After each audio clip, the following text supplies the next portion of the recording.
भाजपाइयों ने आज राहुल गांधी की यात्रा रोक दिया। राहुल गांधी वापस जाओ, वापस जाओ, वापस जाओ। मां का अपमान नहीं सहेंगे, नहीं सहेंगे, नहीं सहेंगे। ऐसे करके अब रोकने वालों में योगी जी के मिनिस्टर थे, स्वतंत्र प्रभार मंत्री दिनेश प्रताप सिंह। वैसे तो यह पहले कांग्रेसी ही थे, 2017 तक।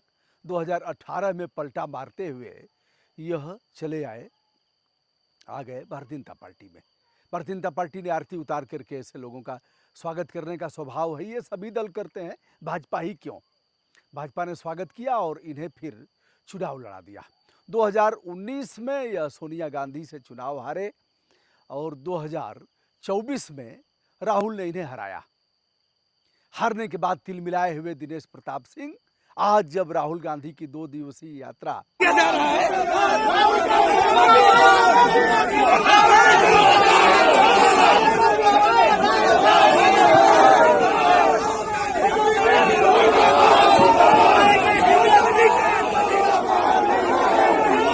रायबरेली में शुरू होनी थी, दिल्ली से आए और अमौसी एयरपोर्ट से सड़क मार्ग से रायबरेली। जैसे ही रायबरेली की सीमा में प्रवेश किए, वैसे ही भाजपा का झंडा लगा करके और यह लोग सड़क जाम कर दिए।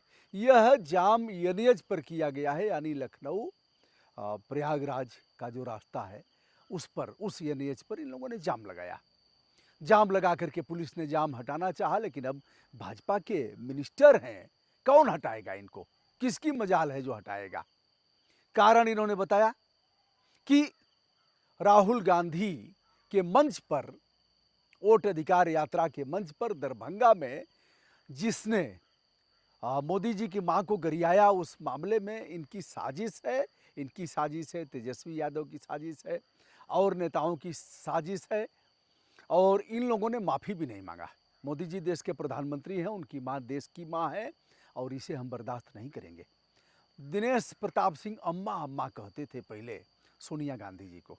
चूंकि उसी में थे तो जाहिर सी बात है कि शरणागत रहे ही होंगे, लेकिन अब यह तेवर इस समय आ गया। दोस्तों क्षमा करिएगा, एक मामले में राहुल गांधी जब चक्का जाम में शामिल हुए थे पटना में 9 जुलाई को, और फिर 4 सितंबर को भारतीय जनता पार्टी और उनके सहयोगी दलों ने चक्का जाम किया था। उस पर मैंने लिखा पढ़ी भी किया, गवर्नर का दरवाजा भी खटखटाया, उच्च न्यायालय को लिखा और chief secretary Bihar, DGP Bihar इत्यादि को। लेकिन इन लोगों ने भी वही किया और उन लोगों ने भी वही किया। मैं मांग करता हूं कि सभी पर कार्रवाई हो। और दिनेश प्रताप सिंह जो योगी के मंत्री हैं, योगी में तनिक भी अगर थोड़ा सा भी कुछ बचा हो संविधान के प्रति और कानून के प्रति, तो इनको बर्खास्त करें। मिनिस्टर आपका चक्का जाम करेगा, चाहे जितने देर के लिए चक्का जाम हुआ हो, यातायात तो बाधित हुआ। वह जिसे रोका गया वह नेता प्रतिपक्ष है।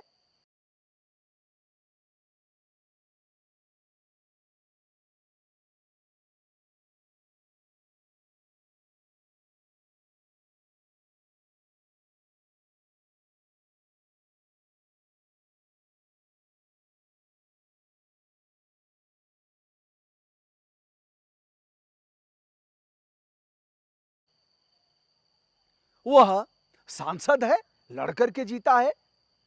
आप ऐसे रास्ता रोक देंगे?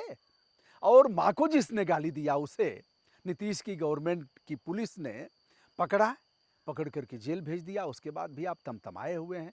कांग्रेस की विधवा तनिक भी नहीं है, गर्लफ्रेंड वाला, और फिर क्या क्या नहीं कहा, उस पर तो आपको ध्यान है नहीं।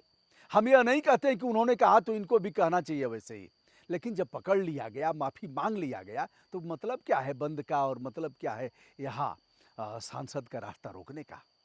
यह दुर्भाग्यपूर्ण है। कानून हाथ में लेने वाला है।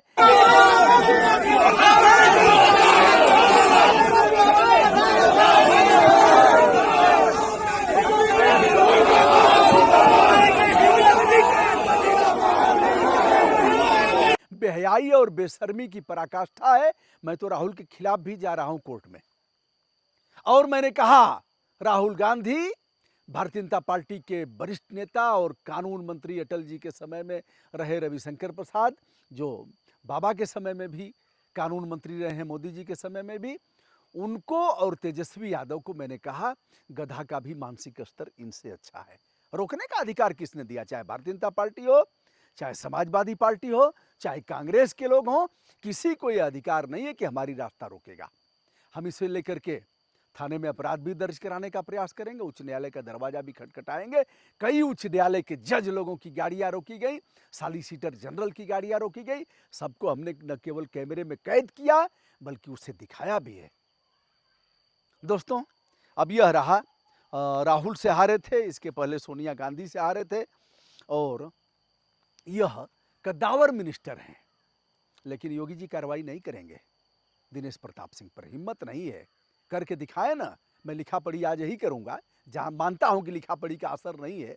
जहां बेदर्द हाकिम हो वहां फरियाद क्या करना, लेकिन फरियाद तो करेंगे। और बेदर्द हाकिम का भी जो भी बेदर्दी करेंगे एक न एक दिन उनके समझ में भी आएगा, और समझ में ही नहीं आएगा वह लोग भी रोएंगे। मैं कोई धमकी देने नहीं जा रहा हूं, लेकिन जिस दिन कुर्सी से हटते हैं ना, कोई पूछने वाला नहीं रहता है।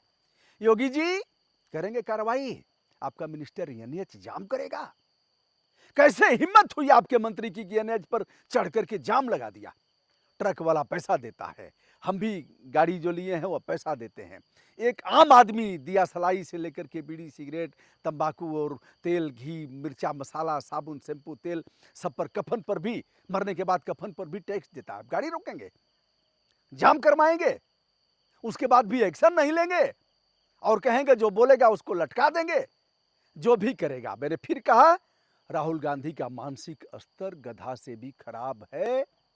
पटना में 9 जुलाई को चक्का जाम करने के संदर्भ में मैंने यह कहा, रविशंकर प्रसाद का मानसिक स्तर, रविशंकर प्रसाद भारतीय जनता पार्टी के कानून मंत्री रहे, आज भी सांसद हैं, उनके मानसिक स्तर से गधे का मानसिक स्तर अच्छा है। फिर दोहरा रहा हूं, मैंने कहा तेजस्वी यादव से मानसिक स्तर गधे का अच्छा है। लेकिन आज के मामले में मैं यह कह रहा हूं कि आपके इस मिनिस्टर का मानसिक स्तर गधे से भी खराब है। गधा का मानसिक स्तर आपके मंत्री दिनेश प्रताप सिंह से अच्छा है। और ऐसे मिनिस्टर को क्या बोला मैंने? गधा का मानसिक स्तर आपके मंत्री दिनेश प्रताप से अच्छा है। डीजीपी से पूछ लीजिए क्या मशक्कत हुई है पुलिस को वहां से हटाने में। हार्न देने पर गधा भी हट जाएगा, हटाने पर हट जाएगा, लेकिन आपका मंत्री नहीं हटेगा। इसलिए मैं कह रहा हूं एक्शन लीजिए। दोस्तों, 2 दिवसीय यात्रा है राहुल गांधी की। आज जो कुछ हुआ उसे मैंने बताया, दुर्भाग्यपूर्ण है। कलम भी चलाऊंगा। मैं हूं ब्रजभूषण दुबे। संपूर्ण विनम्रता के साथ देश विदेश से जुड़े हुए आत्मीय दोस्तों को हमारा प्रणाम निवेदित किया जाता है।